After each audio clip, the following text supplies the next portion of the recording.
Middle-earth is one of the most detailed, deeply imagined worlds ever created, but even with all its rich history, incredible languages and multi-layered characters, some things just get lost in translation.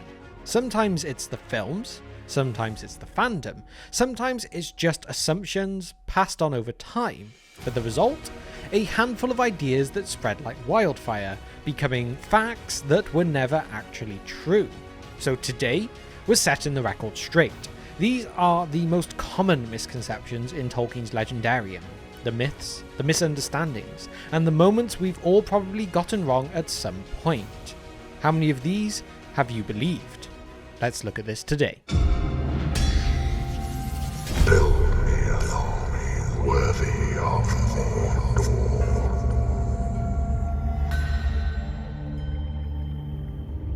This one might be the most famous and the most hotly debated myth in all of Middle-earth.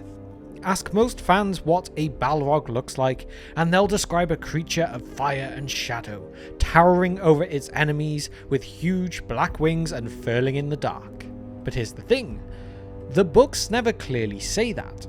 In The Fellowship of the Ring, Tolkien describes the Balrog as having a shadow that reached out like two vast wings. Later he adds, its wings were spread from wall to wall. But the question is, were they actual wings or a metaphor? It's one of the most ambiguous lines in the entire trilogy, and Tolkien never gave us a definitive answer. But many Tolkien scholars believe the wings are more symbolic, meant to convey the sense of overwhelming darkness, not a pair of flapping appendages ready to take flight. And let's be honest, if Balrogs could fly, why did this one fall to its death in Moria?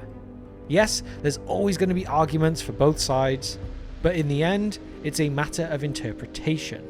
But there is one thing that is clear, the image of a winged Balrog is more movie magic than Middle-earth fact. To most, Gandalf is exactly what he appears to be, an old, grey-bearded wizard with a big hat, a staff, and a habit of showing up exactly when he means to. But Gandalf isn't just a wizard. In fact, wizard is more of a job description than a species. The truth is, Gandalf is a Maya, one of the Lesser Ainur. That makes him a spirit of the same order as Sauron, sent by the Valar from the Undying Lands to help guide the free peoples of Middle-earth against the Rising Shadow. He wasn't born in Middle-earth. He didn't learn magic at Hogwarts. He's older than time as we know it, present before the shaping of the world, existing in a realm of the divine. When he came to Middle-earth, he took on the form of an old man, not because that's what he truly was, but because it made people underestimate him. He wasn't meant to rule. He wasn't meant to dominate. He was meant to inspire. And of course he was not the only one. Saruman, Radagast, the two blue wizards, all Maya as well, all Istari, all cloaked in mortal form to help but never to control. So no, Gandalf isn't just a wizard. He's a fragment of the divine, walking among mortals wearing the shape of a frail old man, and changing the fate of the world. For most people, especially those who only know the movies, the One Ring is a cloaking device. Put it on, disappear. It's a handy trick, right? But that's not what the ring was really meant for. Invisibility is just a side effect, a consequence of the ring pulling mortals out of the physical world and into the unseen realm. And that's why when Frodo or Bilbo wears it, they vanish. They're not vanishing in the traditional sense. They're slipping into a different plane, a spiritual one, a dangerous one. The true power of the One Ring isn't to hide you, it is to control others.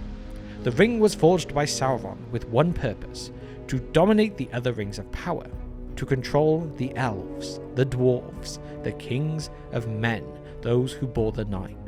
It was a tool of mastery, corruption, and willpower, not stealth. And here's something else. The more powerful you are, the less the ring hides you. Galadriel wouldn't vanish if she put it on. Neither would Gandalf. For them, the ring would unlock terrifying potential, power to shape kingdoms, power to bend others to their will, power to become something terrible and great. So yes, the invisibility makes for dramatic moments in the story, but the real danger of the ring is not that it hides you from the world, it's that it tempts you to rule it. When you picture Sauron, chances are your mind goes straight to the enormous, lidless, fiery eye watching from the top of Barad-dûr, sweeping across Mordor like a searchlight. And while that image has become iconic, especially from the Peter Jackson films, it is not the full picture. Because Sauron was never just a floating eyeball. He was a Maya like Gandalf, a powerful spirit, a shapeshifter, a master of craft, deception, and domination.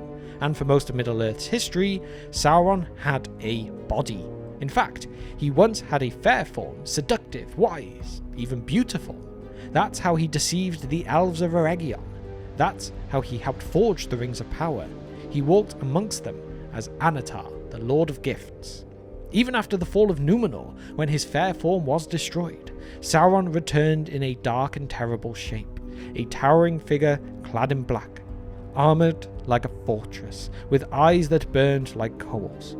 He personally fought in the War of the Last Alliance, killing Gil-galad and Elendil, and when Isildur cut the ring from his finger, that's the moment his body was destroyed. After that, he could never take on a fully fair physical form again. His presence became more symbolic, a will without shape, and the eye? That is simply a metaphor, a symbol of his vigilance, his paranoia, his desire to see and control all. It's not that he was the eye, it's that the eye represented what he had become. So yes, the eye is powerful imagery, but don't be fooled. Sauron was more than a fiery gaze. He was a master manipulator, a fallen god, and the single greatest threat to the world outside of Morgoth himself. It's the shortcut everyone thinks of. Why didn't they just fly the ring to Mount Doom? The Eagles are massive, intelligent, and clearly on the side of good. They save Gandalf from Isengard. They rescue Frodo and Sam from the slopes of Orodruin. So why not just cut to the chase and airdrop the One Ring straight into the fires? Because Middle-earth does not work like that. The Eagles aren't Middle-earth's taxi service. They are not beasts of burden. They are proud, ancient creatures close to the Valar, guided by Manwë himself. Their role is subtle, spiritual, and limited. They appear in moments of mercy, of grace, not as a weapon of war. And even if they did agree, their flying directly into Mordor would not have ended well. Sauron was not blind. His eye wasn't just that metaphor. It represented a vast system of surveillance of dark will. Mordor was surrounded by watchtowers, flying Nazgul, and an army of archers. The ring corrupts all who draw near it. If an eagle bore it, it would face temptation. If Frodo carried it aboard one, Sauron would see them coming long before they reached the cracks of doom. There is no secret when you fly into the heart of enemy territory under the blazing eye of the Dark Lord. Tolkien didn't design a world with easy outs. The journey matters. The struggle, the endurance, the quiet heroism of walking step by step into despair. That's the point. The Eagles weren't the answer, because there was no simple answer.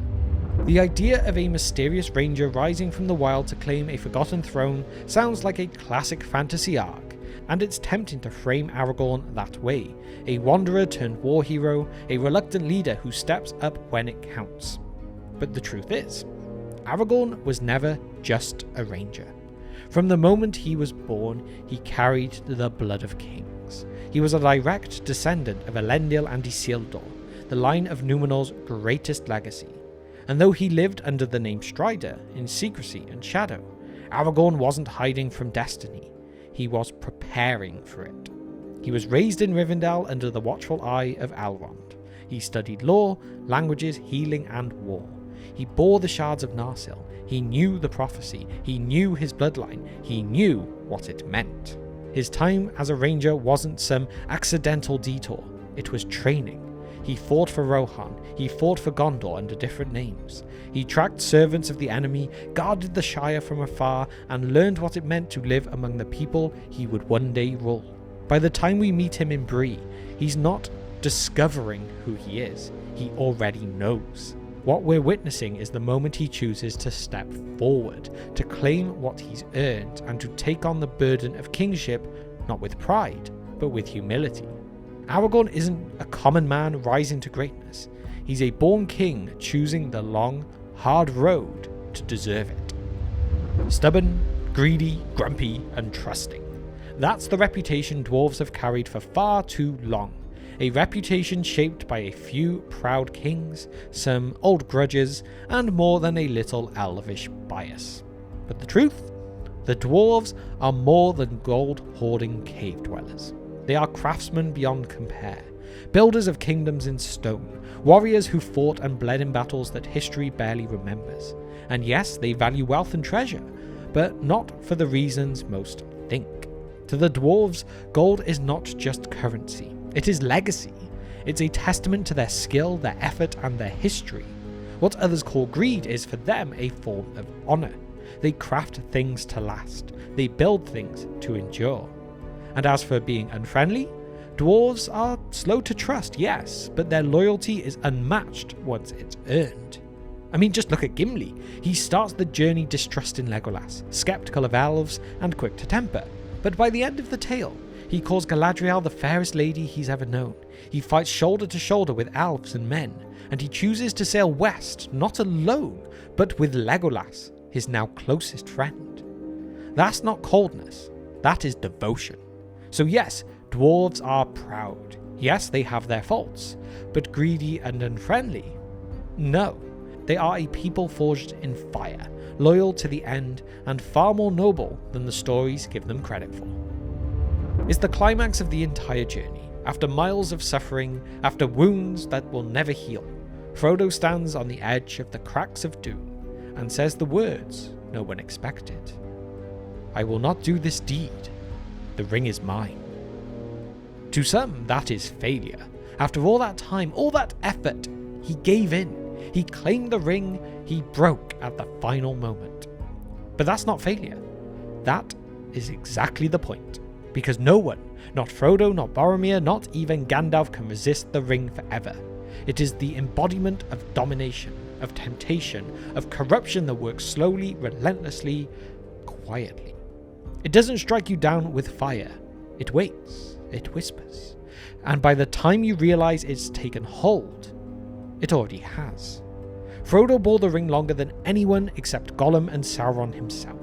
He carried it through fire, frost, shadow, and pain. He was stabbed, hunted, and poisoned by its weight, and yet he endured. He didn't fail. He lasted. The moment he claimed the ring doesn't erase the courage it took to get there. It proves how powerful the ring truly is, and how much it cost to bring it that far. And in the end, it wasn't Frodo's strength alone that saved the world. It was mercy. Mercy shown to Gollum, the same Gollum who bit off Frodo's finger and fell with the ring into the fire. Frodo's story isn't about triumph. It's about burden, about sacrifice, and about the truth that some evils can only be destroyed when pride is let go, and pity is held onto. Elves are often called immortal, and they are, but that word can be misleading.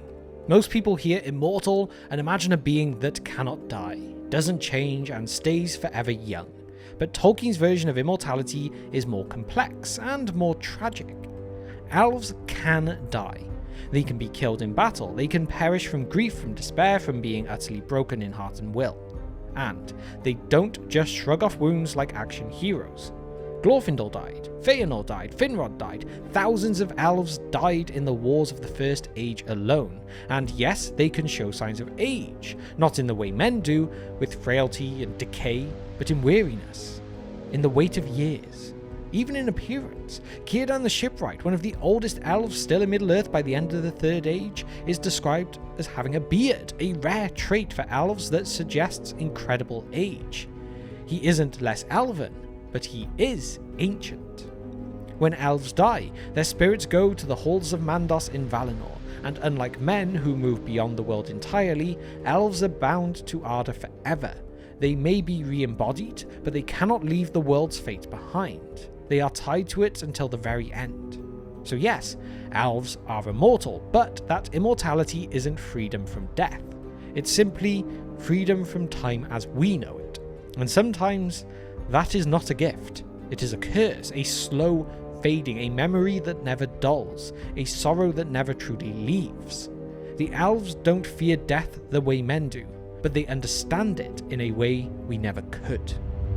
When people think of Middle-earth, they imagine a distant, disconnected fantasy realm, a world of elves, dragons, magic, ancient kings, a place far removed from ours, a world of make-believe, but that was never Tolkien's intention. Middle-earth isn't just another planet. It's not a parallel universe. It's our world. Long ago, in a forgotten age, before history was history and memory became myth, Tolkien once described Middle-earth as a prehistory of our own world. A time when the elves still walked in forests, when Númenor ruled the seas, and when the shadows of Morgoth and Sauron loomed over the hearts of men. The very name, Middle-earth, comes from the Old English Midangiad, the name for the mortal world. Not a fantasy land, but this one. That is why the geography feels familiar, why the cultures echo old European traditions, why the languages, especially Elvish, are rooted in real linguistic structures. Because Tolkien wasn't just writing stories, he was building a mythology, one he wished England had lost, one that could have been.